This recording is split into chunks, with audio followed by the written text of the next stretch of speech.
കണ്ടതുപോലെ തന്നെ മാത്തമാറ്റിക്സ് ഒളിമ്പ്യാഡിനെ കുറിച്ച് ഇനി ഒരു മുഖവരുടെ ആവശ്യം ഉണ്ടാവില്ല. ഒരുപാട് വീഡിയോസിൽ നമ്മൾ കണ്ടതാണ് മാത്തമാറ്റിക്സ് ഒളിമ്പ്യാഡ് എന്താണെന്നും അതിൻ്റെ ബാക്കി ഡീറ്റെയിൽസും മക്കൾ കണ്ടതാണ്. അപ്പോൾ നിങ്ങളെല്ലാവരും അറിയുന്ന പോലെ തന്നെ മാത്തമാറ്റിക്സിൽ ഹൈലി പാഷനേറ്റ് ആയിട്ടുള്ള ഭയങ്കര സ്കിൽഡ് ആയിട്ടുള്ള എന്ന് വെച്ചാൽ മാത്തമാറ്റിക്സിൽ എപ്പോഴും ടോപ്പ് സ്കോർ കിട്ടണമെന്നൊന്നുമില്ല, പക്ഷേ മാത്തമാറ്റിക്സിൽ ഇഷ്ടപ്പെടുന്നവരായാലും മതി. നിങ്ങൾക്കൊരു ഓപ്പർച്യൂണിറ്റിയാണ് മക്കളെ എന്ത് നമ്മുടെ ഒളിമ്പ്യാഡ് എക്സാം എന്ന് പറയുന്നത്. അതായത് കൂടുതൽ പസിൽ സോൾവിങ് ആയിട്ടുള്ള കാര്യങ്ങൾ ഇഷ്ടപ്പെടുന്ന, അതേപോലെ തന്നെ അനാലിറ്റിക്കൽ സ്കിൽസ് ഉള്ള ലോജിക്കൽ തിങ്കിങ് ഇഷ്ടപ്പെടുന്നവരാണെങ്കിൽ നിങ്ങൾക്കുള്ള ഒരു ബെസ്റ്റ് ഓപ്ഷൻ എന്ന് പറയും. അതായത് നമ്മളെല്ലാവരും ആഗ്രഹിക്കുന്ന കാര്യമാണ് നമുക്കൊരു ഇൻ്റർനാഷണൽ ലെവലിൽ റെക്കഗ്നേഷൻ എന്ന് പറയുന്നത് അല്ലേ. ഇപ്പോൾ സർട്ടിഫിക്കറ്റിനും സ്കോളർഷിപ്പിനൊക്കെ പുറമേ ആയിട്ട് ഒരു ഇൻ്റർനാഷണൽ ലെവലിൽ റെക്കഗ്നേഷൻ കിട്ടുക എന്ന് പറയുമ്പോൾ വളരെ വലിയൊരു കാര്യം തന്നെയാണ്. അതും ഇന്ത്യയെ റെപ്രസെൻ്റ് ചെയ്തുകൊണ്ട് മത്സരിക്കാൻ പറ്റുമെന്ന് പറയുമ്പം അത് അതിനേക്കാൾ വലിയൊരു കാര്യം തന്നെയാണ് അല്ലേ. അപ്പോൾ നമുക്ക് ഇതുവഴി എന്ത് ചെയ്യാണ് ഇതൊക്കെ സാധ്യമാവാൻ വേണ്ടി പോവുകയാണ്. സോ മാത്തമാറ്റിക്സ് ഒളിമ്പ്യാഡിൻ്റെ മക്കൾ ടോട്ടൽ 6 സ്റ്റേജ് ഉണ്ടെന്ന് നിങ്ങൾക്കറിയാം. 6 സ്റ്റേജിൽ ഒന്നാമത്തെ സ്റ്റേജാണ് IOQM എന്ന് പറയുന്നത്. IOQM എന്ന് പറയുമ്പം Indian Olympiad qualifier in mathematics ആണ്.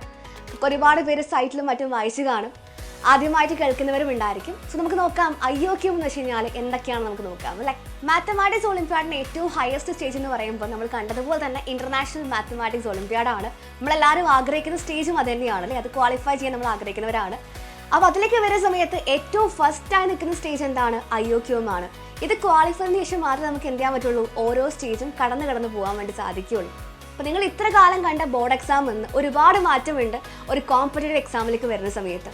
അപ്പോൾ നിങ്ങൾ ഇതുവരെ കണ്ട ഡിസ്ക്രിപ്റ്റീവ് ടൈപ്പോ അല്ലെങ്കിൽ അതിലുള്ള ക്വസ്റ്റ്യൻസ് ഒന്നും ആയിരിക്കില്ല ഒരു കോമ്പറ്റേറ്റീവ് എക്സാമിലേക്ക് വരുന്ന സമയത്ത്. ഒരുപാട് മാറ്റങ്ങൾ നിങ്ങൾക്ക് എന്ത് ചെയ്യാൻ പറ്റും, എക്സ്പെക്ട് ചെയ്യാൻ വേണ്ടി സാധിക്കും അല്ലേ.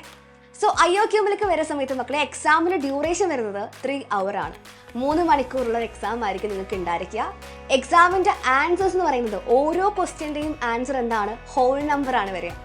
ഹോൾ നമ്പർ എന്ന് പറയുമ്പോൾ 00 മുതൽ 99 വരെയുള്ള റേഞ്ചിലുള്ള നമ്പേഴ്സ് ആയിരിക്കും ആൻസേഴ്സ് ആയിട്ട് വരേണ്ടത്.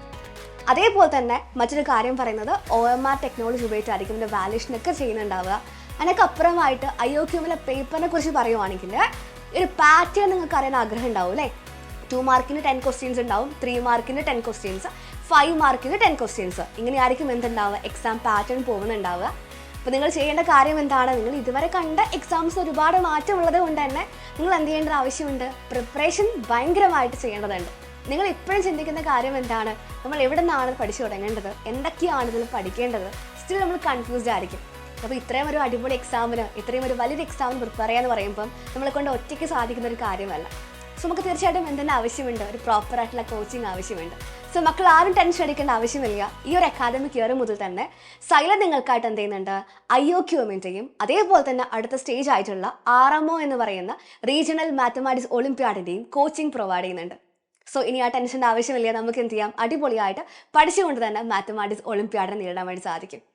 സോ ഇനിയിപ്പോൾ നമുക്ക് അറിയേണ്ട കാര്യം എന്താണ്, എക്സാമിൻ്റെ ഡേറ്റും മറ്റു കാര്യങ്ങളൊക്കെ തന്നെയായിരിക്കും.